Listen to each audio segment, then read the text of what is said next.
पीर सैयद उस्मान शाह बुखारी साहब। क्या कहा जब मैं माँ की गोद में होता था, मेरी माँ 18 पारों की तिलावत किया करती थी, मैं सुन सुन के याद कर लेता था।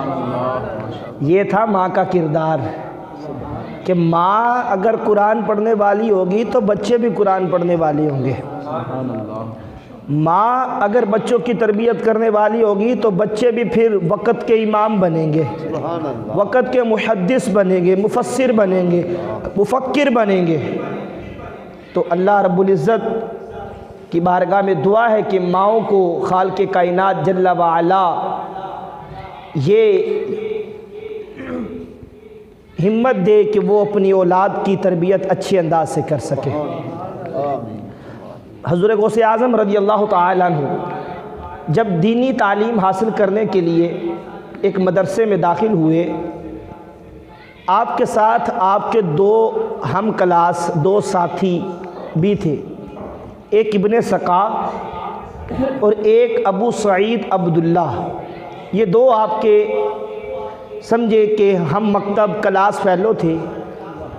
इनमें से जो अबू सईद अब्दुल्ला है, ये इस बात को रिवायत करता है और किताबों में ये बात लिखी है कि अबू सईद अब्दुल्ला कहता है कि हमारे ज़माने में एक अल्लाह के वली बड़े मशहूर थे, जिनका नाम हज़रत सैयदुना यूसुफ़ हमदानी रहमतुल्लाहि ताला अलैह, और उनकी एक करामत बड़ी मशहूर थी। वो करामत ये थी कि उनके बारे में ये मशहूर था कि वो अचानक अपनी जगह पे अपनी नशिस्त पे मौजूद होते हैं और अचानक वहाँ से गायब हो जाते हैं। ये उनकी करामत है।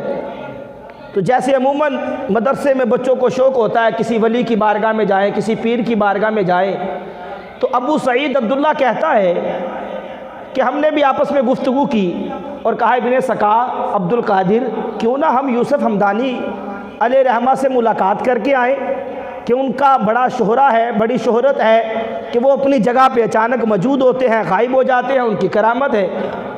तो अबू सईद अब्दुल्ला कहता है हम तीनों ने इरादा किया, सफ़र के लिए रवाना हुए। रास्ते में